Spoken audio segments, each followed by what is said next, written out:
Tayo ngayon ay nandito sa bayan ng Maria Aurora sa Aurora Province, kung saan nakikita natin itong kamanghamanghang kalangitan. At ito ay ipinagtataka rin at ikinamamangha ng mga taga-ibang bayan dito sa lalawigan ng Aurora kung saan tanaw ito. Tulad ng nag-post from Dipakulaw at dito rin sa Maria Aurora sa Facebook ngayong June 24, 2026, mga alas 6 ng hapon na. Kung atin pong titingnan ang kalangitan ay makikita natin na napaka-orange o pula, maliwanag siya, ngunit papadilim na, pa sunset na, papahinga na ang haring araw. Marami po ang parang natatakot kapag ganito ang ating nakikita.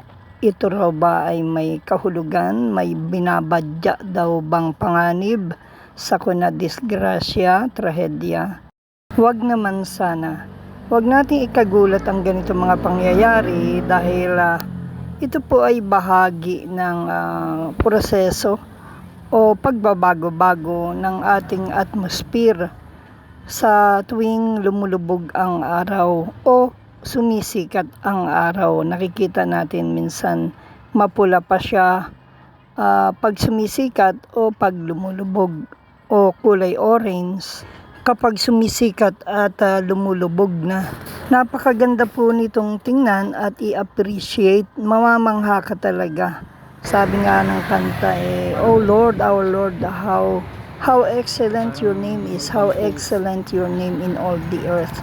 Yun ay nasa Psalm 19:1, awit 19:1.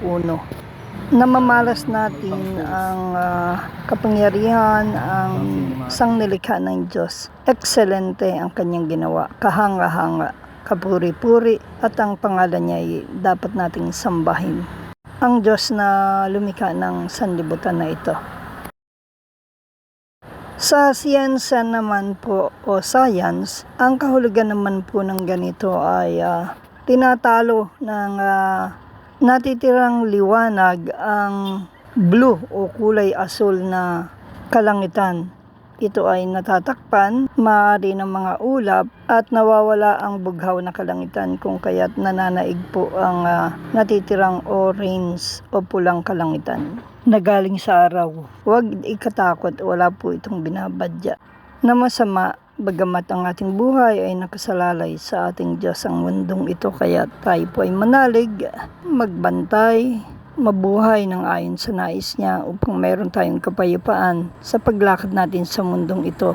Tayo ay mayroong tunay na kapayapaan, may relasyon sa Diyos kung tayo ay sumuko sa Kanya at nagpapasakop at alam nating lumalakad tayo sa nais niyang pamumuhay na katuwiran, kabanalan at paglayo sa kasalanan at ang pagsunod sa Kanyang kalooban. Magiging payapa ang ating damdamin, hindi na tayo matatakot, at ito ay paalaala lamang sa atin na ang Diyos na lumikha ng mundo at sa ating mga buhay at sa lahat ng bagay sa mundo ay tunay na makapangyarihan at kamangha-mangha upang ipaalaala ang Kanyang pag-ibig, ang Kanyang plano sa hinaharap. Purihin ang Diyos. Hanap niyo ba yung mga masasarap na bigas na ihahain sa inyong hapagkainan? O nais niyo ring magtinda sa inyong sari-sari o rice dealer store? O mag-online rice business? Halina kayo dito sa Charan Ladya Rice Retailing na laging handang pagsilbihan at tulungan kayo. Available sa kanila ang masasarap, malalambot, de kalidad, napakagagandang uri ng mga bigas na pawang inani sa lalawigan ng Aurora.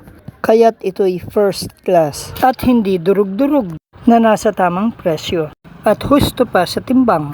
Ang Charan Rice Retailing ay matatagpuan sa Barangay 4 sa bayan ng Maria Aurora sa Aurora Province, sa Mangasar Street, corner ML Quezon Street, patungo ng Maria Aurora Public Market.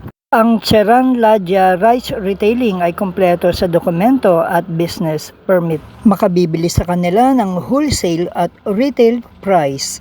Sila ay namimili rin ng mga aning palay sa magandang presyo. Maaari silang tawagan sa 0991-835-8153, sila ay bukas mula umaga hanggang alas 8 ng gabi. So ano pang hinihintay nyo? Bili na! Tale as old as time, true as it can be. Barely even friends, then somebody bends unexpectedly.